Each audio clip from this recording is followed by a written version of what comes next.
Alright, after some Zoom problems. So this is the initial setup of the campaigns for SJW. A series of letters I'm not used to referring to this game with. But then again, with my age, it meant single Jewish woman, so I don't know. Anyway.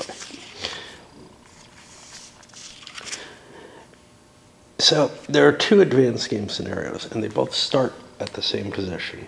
The question is how long they go. This one goes the rest of the track. The other one about halfway. And what is this? Rapid into Rappahannock. I don't know why. You know, it's just to cut it a little shorter. But the final one takes you to the second Bull Run, which someday we have to get played. The Brigade Series of the Bull Run battles. I played that not long before I got back into, or not long before I started videoing, and like Vietnam, it's kind of on the, yeah, I should probably get to this someday. I like my CWB games, although that one less than most. Anyway, let's take a look at a couple of things. How about we look at the positioning first? All right. The Confederate Army, both Jackson and Longstreet, are contained right here. Pretty much ready to smash through. For the Union, they're holding a defensive line along the Rappahannock. You got forces here at Fredericksburg, both sides. Big force here, this is kind of paralyzed. We'll talk about that in a bit. Somebody out here in the wilderness. And most of the Union force, First Corps, Third Corps, I think Second Corps is hiding up here. Fourth Corps. Now, I got something interesting. I got these extra counters here. I don't know if these are just like, hey, which do you want? With different values on them. I don't know if these are replacement counters meant for the originals. They appear to be from a different counter set. And I don't think I have any info on them. I'm going to look them up, see if I do. They might be something from a general or something, because they, you know, they look like real quality counters, but they have different values on them, and I'm not sure of the point behind that. Just for leaders. Anyway, we got most of the Army of Virginia here. I don't know where the Army of Potomac is. I think it's coming in a little later. But then again, I'm not so sure, because McClellan absorbs the Army of the Potomac, but I don't know where the leadership of the Army of the Potomac is at this point, or if it even exists. Maybe the Virginia just becomes the Potomac. We'll have to see that. All right, so here, special roles. Only certain units get. Only certain Union units are active on turn one. The Confederates are not able to perform any actions nor entrench on turn one. So we don't have to roll dice for action phase. The Union can do what they like, as much as they like, until the first action cycle ends.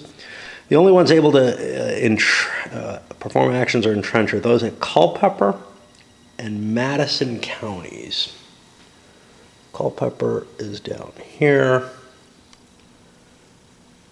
Where Madison is. Let's look at the county chart. I didn't want to go digging around in here because there it is. So my counties might be in stupid places. So Culpeper's here. Madison's going to be down further south. So yeah, it's basically going to be this side. Oh, there it is. This side of things is allowed to take an action. as well as Griffin's Brigade, which begins down here at Aqua Creek Station. No other Union units or leaders can perform any actions nor entrench. These may not enter a Confederate zone of control during the turn, but they may exit one. Nor can they cross to the south side of the Rapidan. They're permitted to make extended marches and forced marches. Some restrictions. White's Brigade in the 9th Vermont Regiment may not enter a hex outside of Frederick, Clark, or Warren County for the duration of the game. Yeah, okay. Fairchild and Harlan's Brigade, as well as the these are going to be hard to remember, 3 Indiana Cavalry Regiment, may not perform actions nor entrench for the duration of the game. However, they're exempt from these restrictions the moment a Confederate unit gets close to them. Enters a hex in Spotsylvania or Stafford County. These 3 units are automatically in supply until the first status. The 5th Corps leader, Porter, and the division of Reynolds, Morrill, Sykes, and all of which begin the game in Aqua Creek, and that's that Force 1 there. That's actually a pretty big stack. That's all of 5th Corps, I think, actually. May not perform actions or entrench until specific turns, and the turn numbers here, but the date is probably more important because this is turn 1. This is for a different scenario. Wagner's regiment, Casey's brigade, Whipple's brigade may not do anything until turn 8, unless somebody comes into Fairfax County. Okay, so all kinds of restrictions on Union pieces. At the start of the game, I got a bunch of these Confederate objective spaces. Those are spaces that if the Confederate owns and they flip over and say Confederate control on the other side, if the Confederate owns them at the end of the game, they get victory points for them. This is going to be kind of painful to keep track of where the victory points are. Those counters should help, but they're gray and kind of blend in with everything else. I would kind of have liked something a little bit more bright. I feel like there's some design decisions in this one in terms of the graphic and component design.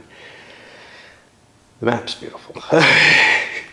And it isn't that hard, although it's impossible to read the numbers on it, or very difficult to read the numbers on it, at least with my old eyes. But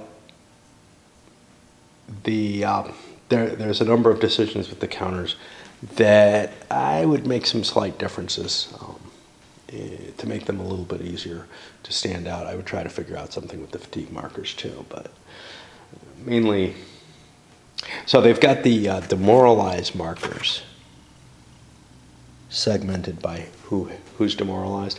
They don't do that with the fatigue markers. The fatigue markers are much more common. They're going to be all over the fucking place. And they tend to be, for me, the top unit on the stack. Other people have said they use them kind of at the bottom of the stack. If hexes were bigger, had more room, you might be able to do things a little different.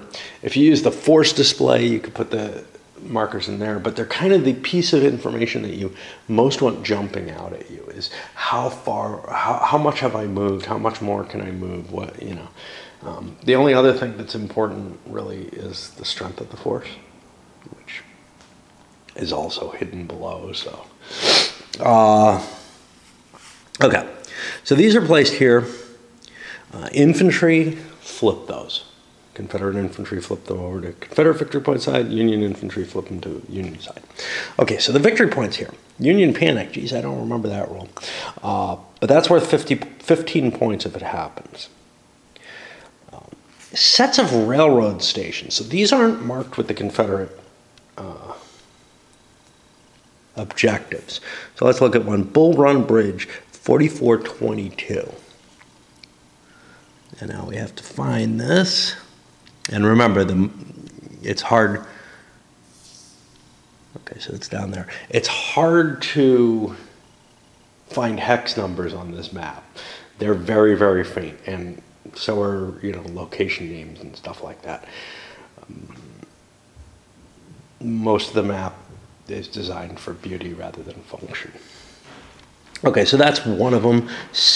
Sangster's Station 4721, which should be somewhere up here too, in the same general area right up there. Burke Station and Springfield Station, they're going to be the remainder of this. All right, so if the Union is able to destroy, but not just damage, one of those, they get 15 victory points. If they get more than one of them, they get more than 15 victory points. And that goes to 20 for the second one, on 22 if 3 of them have, and 25 if all 4 do. Just to indicate the amount of destruction you do that railway. Okay. Falls Church is worth 12. Now that's 57-15.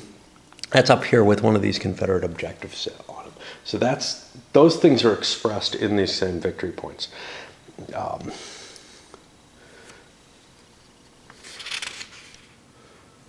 We've got another set of railroad stations. Rappahannock Station, 2414. And that's on the south map instead.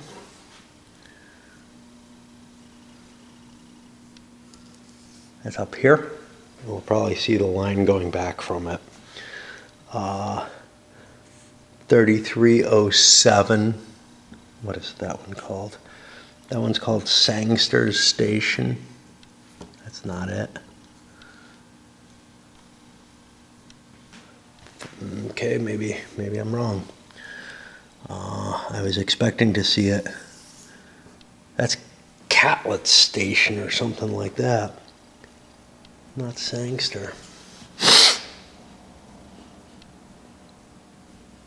Yeah, that says Catlett Station. I don't know. Burke Station, 5220 in the north. Does that take us further? Jeez, that's pretty far. Burke Station is here. Oh, here's Sangster's Station, 4721.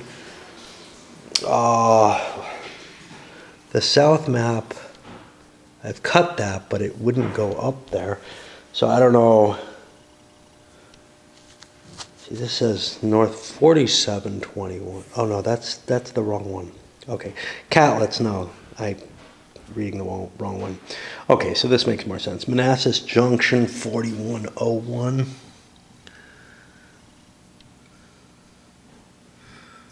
So this is Catlett.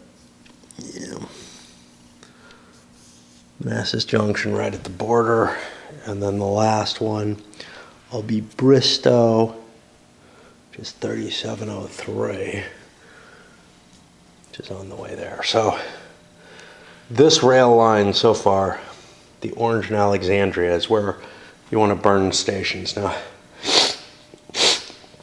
there may be points for other stations as well. Now, these guys are worth 10 points for getting at least one of them, and then up to 16 if you get all 4 of them.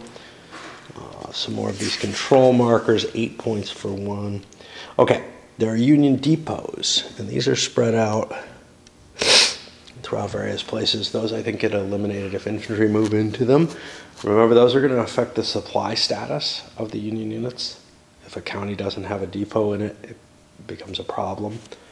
There are some depots back behind this line that cannot be damaged because the Confederates aren't allowed to enter there. Each depot is worth 6. Other than the 2 Confederate control markers which were specified, the rest of them are only worth 3 each, so that's kind of cool. They just have a fixed value, and you don't have to look them up as much. Casualties. Confederate, each Confederate division in Fairfax or Prince William County is going to be worth 2 victory points. Fairfax and Prince William. Fairfax is down here. Prince William is over here. Each infantry division in Loudon, Clark, or Frederick is worth 1.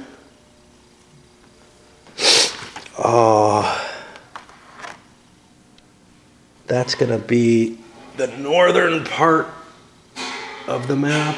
Clark, Loudon, Frederick, I don't see. It's probably in the center, but oh no, it's way over there. Okay. There are boundaries to these suckers. I'm not quite sure where they are. I think they're these little dashed red lines. Again, the map is made to kind of hide that kind of information, not make it real apparent to you. Which takes away from, you know, being able to score the game and figure that all out, but it adds to the aesthetic experience. Okay. Each Union manpower point lost in combat, retreat or cav retreat, but not extended march, forced march, or moving from zone of control, or due to supply, is worth a victory point, and each Confederate point is worth -1 victory point. You total the amount, and depending on the scenario, and this is the only difference between the two scenarios really, other than this one goes longer and has more reinforcements. You total the amount, and you come up with, hey, who won? And because there's a scaling between how well the Confederates do over time, neither of these is particularly zero-based. They just, you know, try to match that to the historical or whatever situation, historical extent of the victory, if you want. Right then, and there's a lot more rules in this because of the advanced game stuff, and we'll look at that a little later when things are quieter. Okay, so after a failed attempt to start this, forgetting about the scenario-specific rules, and there's quite a long list of these. You know, hey, this unit can't do this, that, and the other that I don't like, but whatever. There's not much you can do about that, unless there were little markers for movement restriction on this unit or something like that, and there's, you know, nothing really like that. I don't think that there's much that you can do to help a player handle this.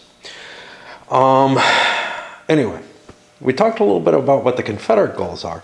Now, looking at the actual scenario rules, what are the Union goals? How do I slow down the Confederate advance the best? And the best thing I can see is to try to form a defensive line along the Rapidan. Try to make it hard for the Confederates to move across it, because the big restriction here is Confederates aren't going to move.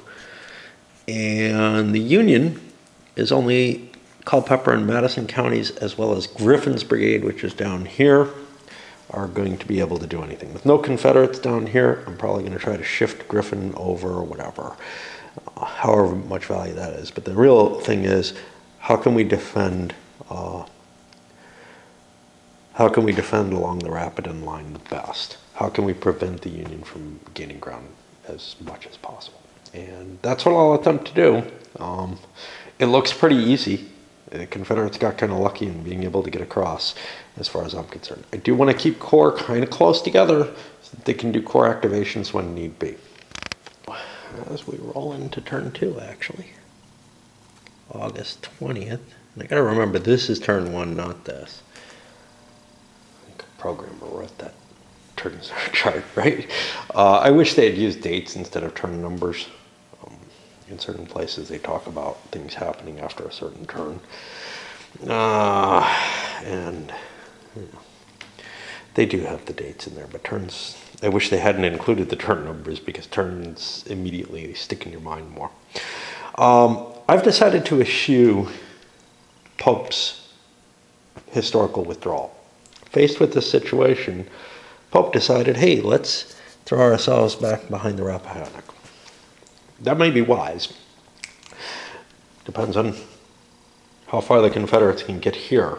But as things stand right now, I'm blocking an easy advance. Sure, I could you know, attack here and try to bust my way through now fortified positions. This is just cav, but now fortified positions all the way up to Culpeper, which is also entrenching. I tried that when I was playing the rules incorrectly and allowing the Confederates to get an early jump on things, well, it didn't go too well. Trying to bust your way through the enemy is not easy. And this is a good river line. There's only one real defect in it, in the position that there is right now. Yeah. There's a number. The big defect is where I moved, which was here, to hit Reno, who wasn't entrenched then. I got a very lucky attack on him on an on-the-march attack. If I prepare for an attack, Pope can pull his forces back. And that's kind of the danger of this situation, is I feel like I don't have my defenses set up back here yet, you know. I don't have that fallback. So if either the Confederates get lucky in a push forward, or if they can make a quick move around the flank, the Union's going to be in some trouble. But if they move straight ahead, as they did, you know, before the entrenchment and movement by the Union that we see here, I think the Confederates are going to have a lot of pain, and I'm delaying their advance by being here. Time is usually important in these operational games. It's hard to tell in this one because of that weird pacing, because of the supply status, where the Confederates may not want to be, you know, basically turn 6, they want to be back in their little red areas, which Culpeper is, I think that's what the red means in the star. Confederates occupy, yeah. So if I can be in Culpeper, that's fine. If I'm anywhere further north from that, I got supply problems, and that could potentially be a difficulty for the Confederates. It's the only thing relating to these, you know, broad movements that I can even understand. It's like, otherwise, well, why don't I just run around and pick off, you know, weak units or something? Well, picking off weak units doesn't work well. We saw that. I'm not sure what does. Yeah. Because there's not a fixed sort of automatic victory sitting in front of me here. I'm not going to capture Washington, which would win the war. I'm not going to lose Richmond, which would lose the war. In Lee versus Grant, you know, I've got to defend something as the Confederates. I got to defend Richmond. There's nothing like that here. Everything except railway destruction can be reversed.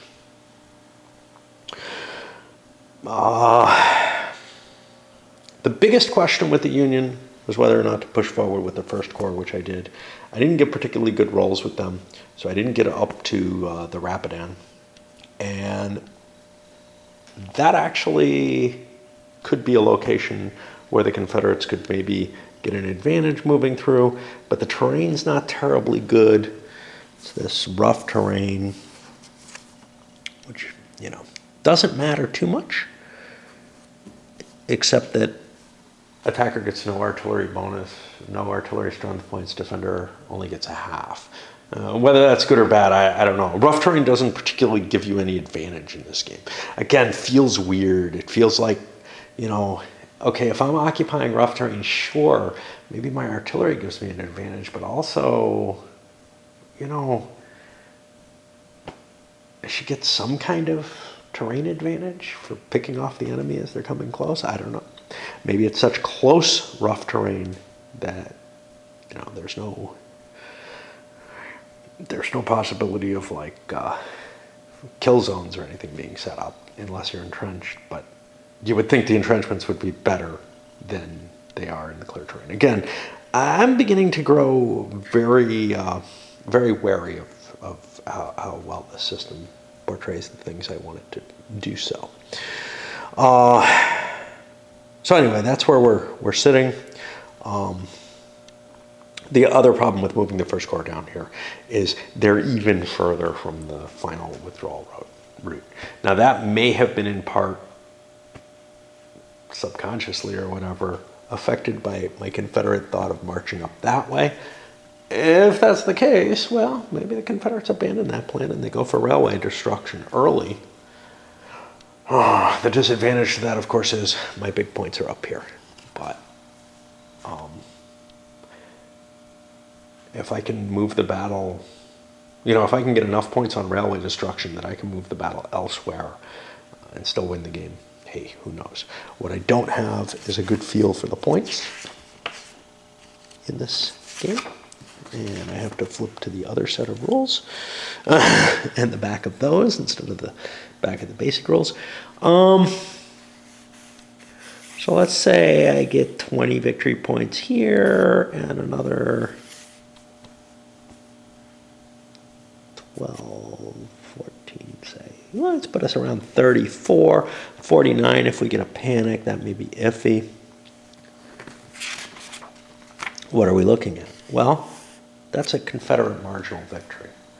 So maybe we can do this without the major engagement and pick up some more points off of these. I think these are worth like 3 points each or something, if I can take and hold them, right? Fairfax and Prince William. We know where Fairfax is. Prince William's down here. Okay, so those are good places to be for divisions. Loudon, Clark, and Frederick are good places to be. And again, that's going to be Clark's up there, Frederick's up there. So that northern area, so we could put a threat up there, more of a Gettysburg type move going towards Pennsylvania.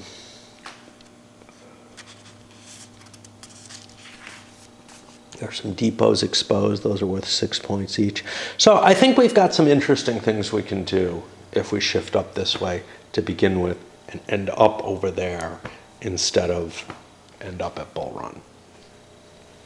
Which, maybe that Union deployment is asking for that. Here on August 20th, the first thing we're doing is actually the random events phase. Let's see what we get for. Accelerated reinforcements Union. Now, I don't think that has an effect because there are no Union reinforcements for next turn. I think it just boosts them when you're one turn off. Yeah. So that's not going to happen. No reinforcements. Leader transfer. Supply line repair and supply line status. Attachment phase. I don't think I can attach things kind of at random. I think they have to be the subunits. These kind of replacement commands meant to transfer forces back and forth. Before we enter into the action cycle, I'm gonna look to see if any of my core commanders are not in the most appropriate location for them if the Army commanders aren't. However, when we get to the action cycle, the Union's in kind of an interesting position.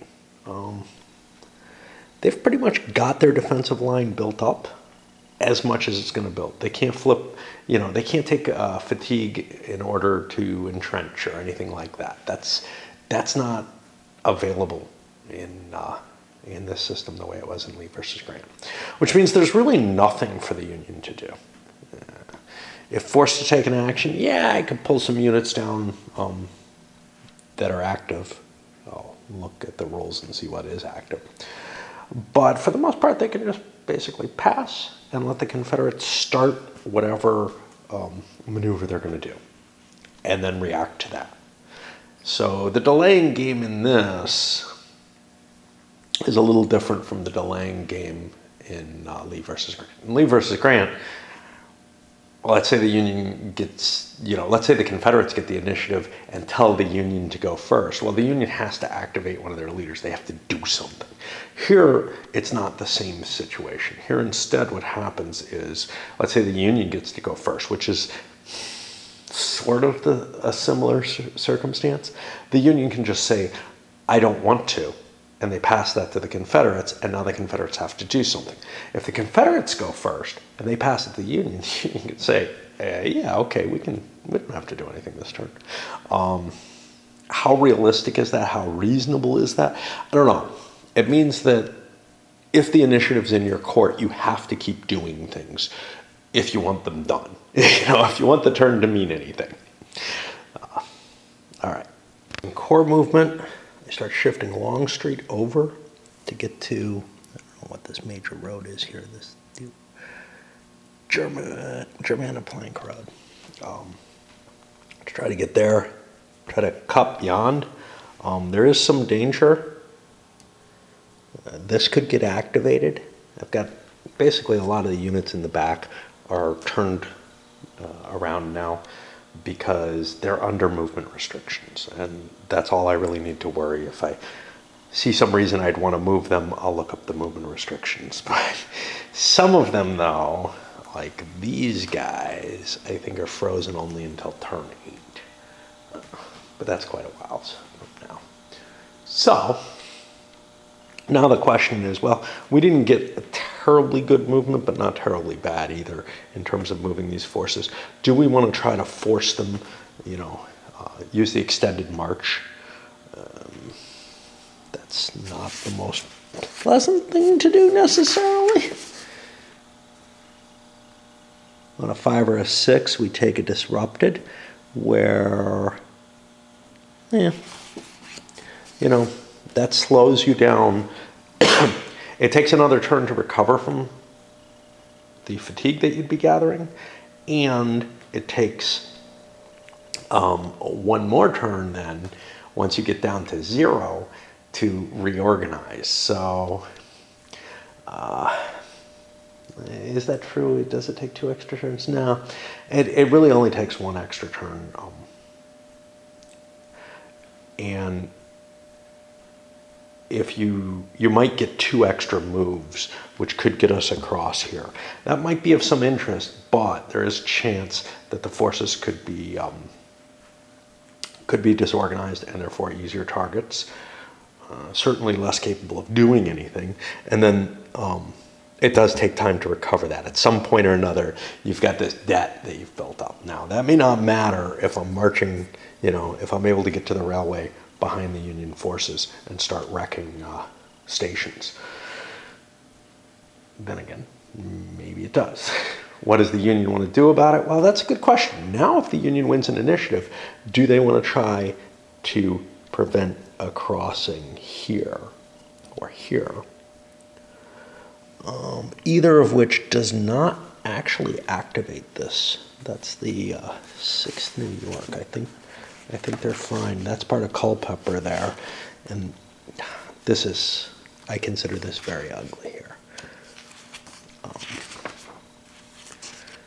How you find the different movement restrictions. 6 New York, Spotsylvania or Stafford. Well, Spotsylvania and Stafford are these two. Let's see if we can find the line. This looks like something called FAC here.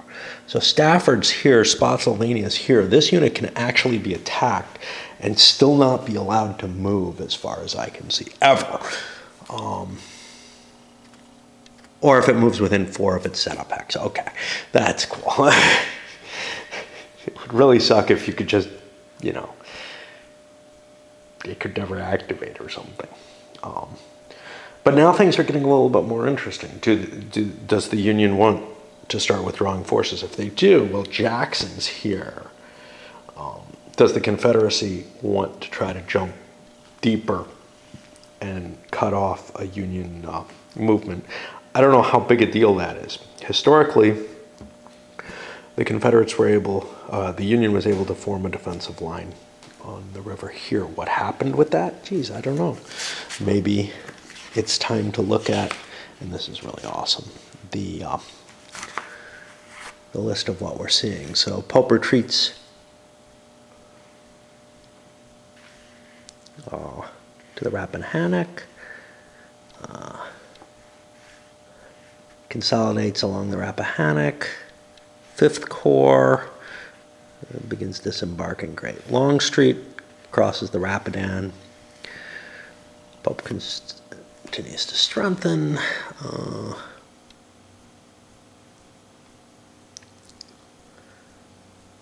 Goes up the Rappahannock and is heading that way, which was really kind of my plan if I could push my way through. But with Pope not leaving there, maybe this changes.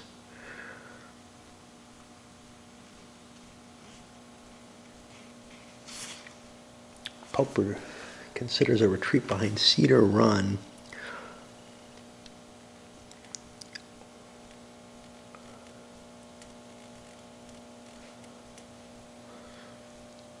Yeah. But we're definitely seeing a different situation from the historical, and the question now is, you know, how I'm going to react and how big a muddle of it I make on either and both sides. At the initiative, they passed it to the Confederates. They feel pretty sure Confederates need to get some of their units moving to do something. Well, Lee continues pushing to try to cross the Rapidan with an outflanking position. This stack as a whole, and each unit's individually rolled for, but the stack as a whole is actually all disorganized, but these guys are not, which means there's a fair amount of force that can come crossing over. If the Confederates get the next activation, they can slide the rest of Longstreet across. And they do, they'll probably do that. I've been kind of dithering. Anderson's division, moving kind of full bore to join up with the rest of Longstreet, and Griffin from 5th Corps repositioning near where the fight seems to be going to happen. There's no guarantees, you know, but these forces have tired themselves out marching in this direction. The key here, though, is these forces are still blocking Jackson from moving forward. Conceivably, I could start doing corps movements of 1st Corps units and throwing them back towards the Rappahannock, and that still largely will prevent Jackson from making easy crossing. He could slide across and head up through Madison County. How do things look there? Yeah, I mean, you know, there's nothing of value for quite a ways until we get up here, but that's something to keep in mind, that it wouldn't threaten sort of the main line that that Lee is trying to head for. And if we can keep Lee and Jackson separated, maybe we can defeat one of them. Well, Longstreet and Jackson separate. Maybe we can defeat one of them without having to be threatened by both in the same area, which could be very dangerous, you know, to that army of Virginia that's sitting out there. Confederates have committed most of their forces to crossing over here. Jackson crossing through some terrible terrain at a ford. Stuart has some of his cav left that hasn't moved yet. By freeing things up, though, down here, he's allowed Union cav to cross the Rapidan and make things a little easier.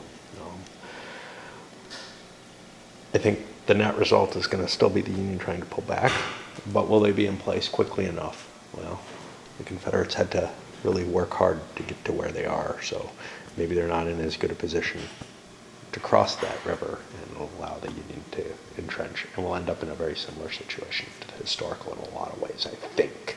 During the August 21st turn, and now, you know, things kind of look more Lee versus Grant in a way. One side decamps, the other side's decamping. The Confederates spent a lot of fatigue, though, moving into position here now. Is this cav across the river that they've activated by getting too close? It's possible they might be able to brush them aside. It's only one strength point, you know, a big infantry unit maybe can plow through that pretty easily. It's two because of the breastworks. Might take some casualties, though, trying to make that crossing. And that's not a particularly attractive place to cross. Well, there's a road going across there. Over here might be just as easier, who knows. And that might actually get us on the other side of the Rappahannock. In a sense, a Union withdrawal early might preclude the Confederates from getting over so far that they're going to actually degrade the Rappahannock line kind of by default as well, which is some of the worry here. Plus, the Union, hey, we don't move as quickly, having a hard time making their way across. I got to pay attention to choo-choos. There's railway movement in this game. Only in the advanced scenarios, but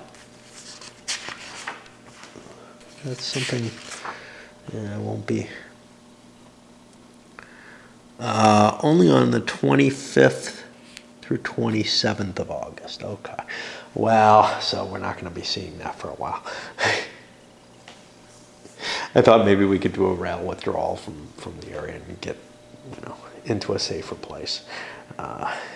Confederates are going to have to probably divert some forces towards Culpeper, although they can always fall back when they're looking for supplies and take care of it then, and maybe keep the reinforce moving. The real question is, how much can they get across? They've pushed some units across, but they're being watched by the Cav there, and the Union's getting the withdrawal that they could have done on that first turn if they had wanted to. Somewhat like the Victory Games Civil War game. This is one in which you don't particularly, and I got that over there next to, yeah, sorry about the glare there. Sometimes I don't think very hard. I'm used to having my games kind of not right with the lamp in the other place. This is one where I don't think you want to stop at the end of turns necessarily. I did that, and now I've got, these fatigue markers down, and it looks like I'm partway through a turn. I know where I am. Anyway, it might be best, I can of course put my dice over here to indicate, hey, I'm in between, I hit the end of a turn or whatever, but there's no, the best place to stop may be where, given the way I play, maybe in between actions in a given turn, because there's sort of this general flow, and it's most of what the game is, and it's very easy to kind of remember that. Of course, you can lose your place as to what you're doing in that kind of case. I think if you were stopping for a night, in opposed play or something, if you were playing 4 hours in a sitting or something, you would want to stop between turns. But the way I play, where I wander off quite often and can't play a full action cycle out, it might make sense to always stop during the action cycle just to avoid confusing myself. We had a random event, command paralysis for the Union, and that means every infantry unit is reduced by 2 for its movement, and cavalry will be reduced by 4, and they may not force march, and there's no corps assault actions. This is a pretty hefty restriction on the Union, and it's going to make this move across much harder. I think that's probably the main thing that happens here. No leader transfer, supply line repair. Now, we have to worry about supply status. Are we on turn 6? We're not. We're on like turn 3. That means activation sequences can actually end early now. This is the first turn of that. A little rule that I managed to skim when I was, flipping through looking for one thing I noticed. It reminded me. Otherwise, I wouldn't remember this, There's a lot of that kind of stuff in this game, and I'm not quite sure. The game doesn't express it well in terms of player aids, etc. I think there probably needs to be sort of a summation of release schedules and stuff like that, because I got these units here and here, and I have to page through and find all these things in disparate locations. It may be that the second edition of the game, Stonewall Jackson's Way 2, has better aids for that. This was the first game in this series, but I do feel like there's a lot of little chromey type aspects that aren't well represented in terms of getting that information to the player as they're playing the game. So, yep, we'll start the activations, I guess. First thing, I get to decide if I want to move any of my leaders around. A Confederate initiative is giving them the preponderance, or they're getting the preponderance of initiatives due to the advantage Lee gives them.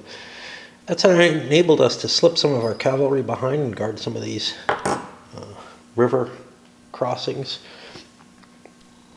At least slow down a Union attempt to try to get across, if nothing better than that. And also, we've kind of neutralized this unit by pushing across the river here. We're now in, looks like Fauquier County. But, you know, we can push our troops again and keep marching them at kind of normal rate of march now because of the fatigue to try to get a deeper penetration, which I think is probably wise at this point.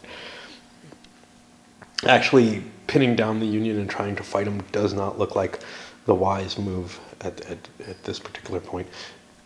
Most of my points, if I can get those railways destroyed, I can then focus in a different direction after the supply kind of interphase. And the Union will be put in the hard position of having to protect both up there, where there's a lot more points, and up here where there's sufficient for the Confederates to gain a victory. And the Confederates probably don't have to expend too much effort in, you know, one of the directions at least. The Confederates have pretty much been passing whenever they get the initiative. Haven't even been rolling. They may ask the Union to start rolling at some point, but if the Union decides to just pass before that, it would end. However, the Union hasn't moved all their units, so they may not want to. We can see that command paralysis has had some real effects. Some of the units, and it's hard to tell what, because they're all fatigue markers now, but what is it, the Second Corps, and I think the second was the biggest one that had trouble, is having trouble getting back to its other units. Plus, the Rappahannock's been breached, and now the question is, do we give up the points here? There's a fair amount of points there to fall back here, which seems like it's becoming necessary. However, the Confederates may still speed up behind us there too. Or, you know, do we try to defend the rail link here, which looks pretty difficult, but if we could get positioned in some of this terrain. However, it looks like we're just getting, you know, completely, basically the Confederates stole a march on us because of this command and decision thing. Most of the tiny Union units, like this, can be attached at least to units in their command. That can actually be attached to anything, even though it's part of Second Corps. However, I've got one kind of crappy little unit here, Milroy's brigade. It's not really tiny, but it can't be attached to any of the divisions or anything. Which, I mean, I guess I could strip off a couple strength points from it and send them off, but it basically, and the problem with that is it basically can't be added to another unit. Well, for, you know, combat or whatever, it can still serve its purpose. However, what it does is it ends up clogging up my movement. Whenever you have stacks of units together, you pay an extra movement point to leave the hex. It's exiting a friendly occupied hex. There's a little letter there. By only infantry entering hex occupied by friendly infantry unit with combat value of 3 or more. Oh, entering a friendly occupied hex. Okay. So I've been calculating it wrong in various different ways, but it means that stacks have trouble just moving together, right? Because with core movement, you still move the units one at a time. You don't just take a stack and move it down the road. And I've made some errors in that way, but that's okay. As we move to August 22nd, just removed the counters. It makes it a little easier to see what's going on. All the fatigue markers are gone. Union didn't make much gain here. We've got a breastworks built there. I tried to move one of the units down up there finally, you know, because maybe I want to cover down here where it's a little easier for the Confederates to reach or something. That's about the extent of where I can go, I think. I gotta find the county lines. They're hard to watch. It looks like Warren ends over down here, so I can cover this. These guys can't leave this little corner.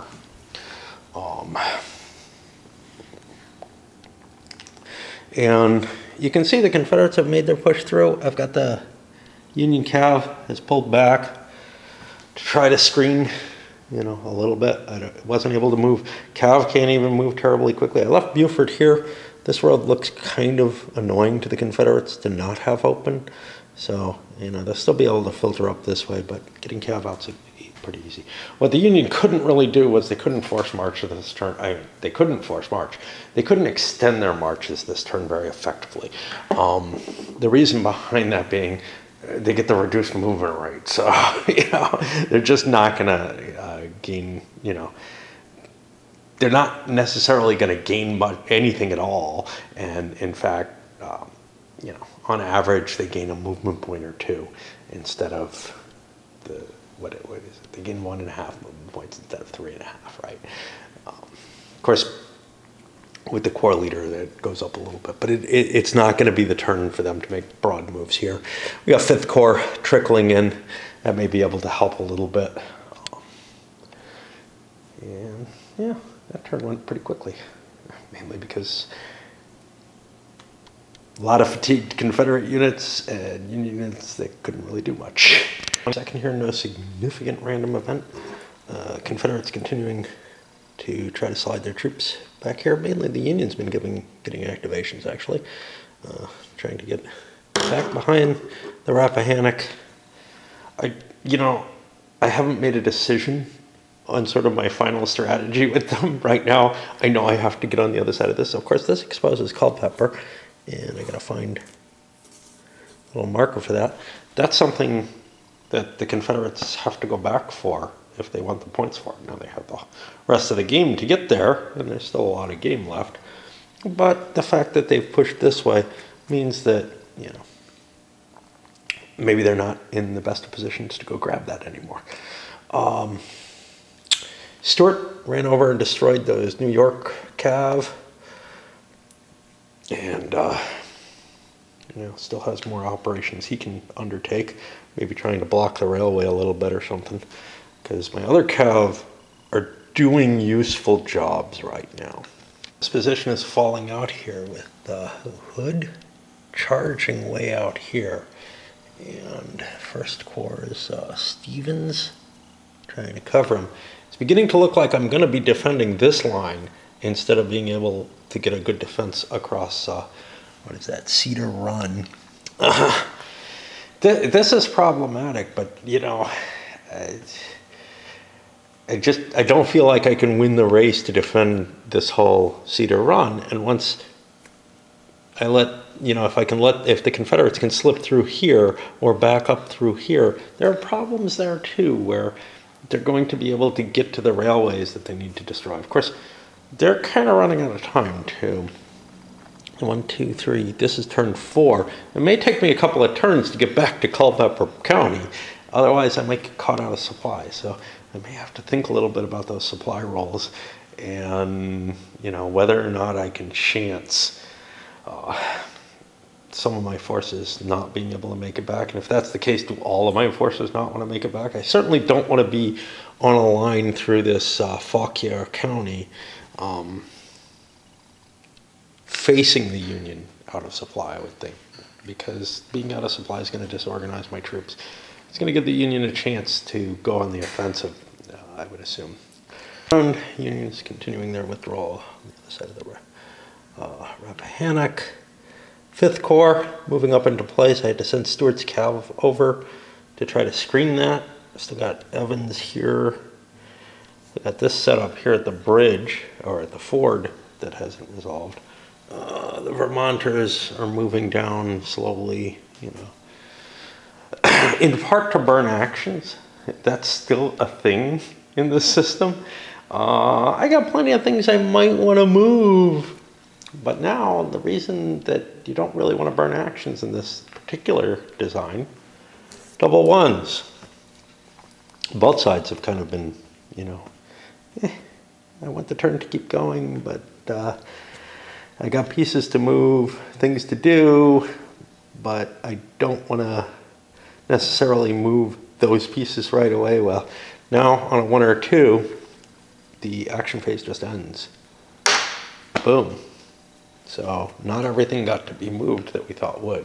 That's a nice feature. I tell you, I have my gripes about especially the pursuit rules, which I discussed earlier, but I do like how this works as a maneuver game. The reactive capabilities, you know, somebody pushes a piece somewhere, an advance that you were planning no longer looks as attractive, so you start changing your plans in midstream, etc. That's very, very appealing. I don't think there's too much in cleanup. Got a lot of fortification going on, I guess, though. A lot of pieces didn't move. And that is, the end of August 22nd. Pushes to 23rd. Let me put the days there to remember that I'm at the beginning of a turn. And the turns are passing more rapidly than I expected. There's less calculation than even at the beginning of Lee versus Grant on this. There's so much room, so much space to maneuver in that you're not really like, oh, I've got to move to this exact hex to prevent the enemy. You can't. At least I haven't been in a position where I felt like I could prevent the enemy from doing things. See, the furthest extent is still Hood. Stewart covering here. And this is Jackson, or no, Longstreet's command here. Jackson has a big force back here, and then other units, Talafiero's there, I think that's it. And then this is actually part of Longstreet. This is part of Longstreet. This is Jackson? No, that's some Cav. Yeah, that's all Cav there. And the Union pretty much just clumped near Rappahannock Station. Not exactly where I'd want to be. But it's neat because it unfolds, you know, in a way that sort of shows you a story. The die rolls, etc., as to how far you can move, they kind of determine your path of movement sometimes. Because you look, oh, geez, I'm going kind of slow. I better get off the road and let other units go further, so I'll send this corps in this direction that maybe I hadn't intended. And that covers some of the failure of orders and stuff, is the die rolls, you know, you're either going to be in the way or, you know, and cause problems that way, or you're going to maybe have to change your orders on the fly and take different paths. There's a lot of roads available, so there are a lot of places to take little turnoffs and everything. Anyway, this is our situation at this point. As we enter, what, 23rd. So August 22nd, we'll load this one up.